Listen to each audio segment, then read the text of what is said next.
জীবন হলো অনিশ্চিত, কিন্তু মৃত্যু হলো নিশ্চিত। ভয়ের কিছু নেই যদি ভগবান থাকেন আমাদের হৃদয়ে।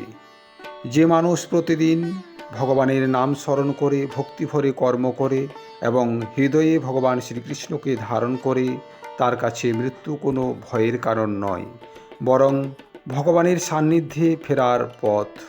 শ্রীমদ্ ভাগবত গীতার অষ্টম অধ্যায় হল অক্ষর ব্রহ্মযোগ।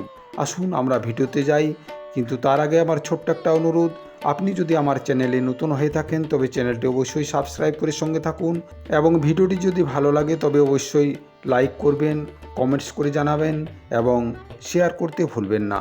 প্রিয় দর্শক, ভগবানের স্মরণে জীবন কাটে, আবার ভগবানের সান্নিধ্যই হলো আমাদের অনন্ত গন্তব্য। কুরুক্ষেত্রের যুদ্ধক্ষেত্রে উভয় পক্ষের মাঝখানে দাঁড়িয়ে আছে ভগবান শ্রীকৃষ্ণ এবং অর্জুন। চারিদিকে শঙ্খধ্বনি, রথের চাকা, সৈন্যদের গর্জন। যুদ্ধ শুরু হতে আর বেশি দেরি নেই, কিন্তু অর্জুনের মন তখন গভীর চিন্তায় নিমগ্ন। তিনি ইতিমধ্যেই ভগবান শ্রীকৃষ্ণের কাছ থেকে আত্মা, কর্ম, জ্ঞান এবং ভক্তির বহু গভীর তথ্য শুনেছেন। তবু তার মনে কিছু প্রশ্ন রয়ে গেছে।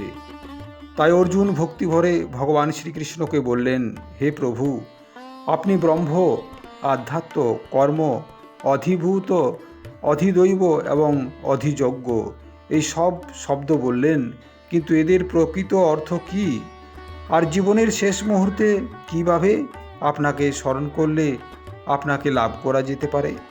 অর্জুনের এই প্রশ্নটি কেবল জ্ঞান অর্জনের জন্য ছিল না, এটা ছিল মানুষের চিরন্তন প্রশ্ন।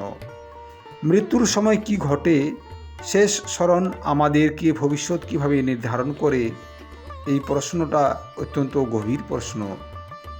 তাই ভগবান শ্রীকৃষ্ণ মৃদু হেসে বললেন, অর্জুন, ব্রহ্ম হলো সেই পরম অবিনশ্বর সত্য, যিনি কখনো নষ্ট হন না। সমস্ত সৃষ্টি যার মধ্যে অবস্থান করে, তিনি তো হলেন ব্রহ্ম।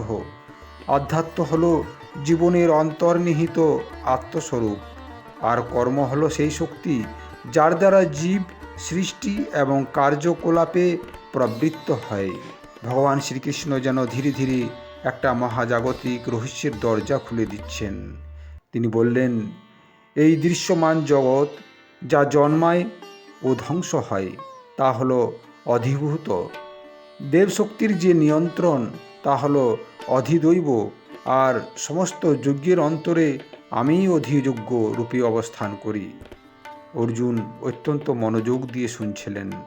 তারপর ভগবান অতি গুরুত্বপূর্ণ একটা কথা বললেন। তিনি বললেন, হে অর্জুন, জীবনের শেষ মুহূর্তে যে আমাকে স্মরণ করে তারপর দেহত্যাগ করে, সে নিশ্চিতভাবে আমাকে লাভ করে, এতে কোনো সন্দেহ নেই। এই বাক্য যেন যুদ্ধক্ষেত্রের মাঝেও এক চিরন্তন সত্য ঘোষণা করল। ভগবান শ্রীকৃষ্ণ বললেন, মানুষ মৃত্যুকালে যা চিন্তা করে তার চিত্ত সেই দিকেই আকৃষ্ট হয়। যদি কেউ সারা জীবন ধন, ভোগ ও ক্রোধ কিংবা মোহে ডুবে থাকে, শেষ সময়ে সে এগুলিকেই স্মরণ করে। কিন্তু যে ভক্ত সারা জীবন ঈশ্বর চিন্তায় মগ্ন থাকে, তার শেষ স্মরণও ঈশ্বরময় হয়। এটা বাস্তব সত্য।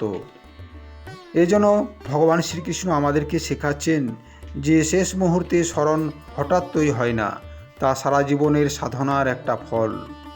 তিনি বললেন, সর্বদা আমাকে স্মরণ করো, এবং তোমার কর্তব্য হলো এটাই, সেই কর্তব্যটাই তুমি পালন করো। যুদ্ধ করো, কিন্তু মন আমার মধ্যে নিবদ্ধ রাখো।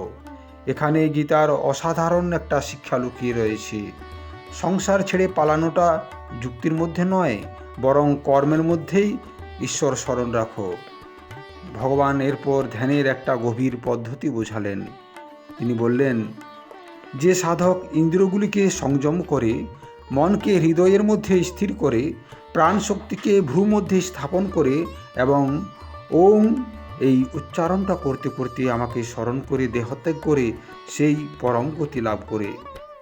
এই ওম এমন একটা শব্দ, এটা কোনো ধ্বনি নয়, এটা পরম সত্যের প্রতীক। ভগবান বললেন, যারা অনন্য ভক্তি নিয়ে সর্বদাই আমাকে স্মরণ করে, তাদের জন্য আমি সহজলভ্য।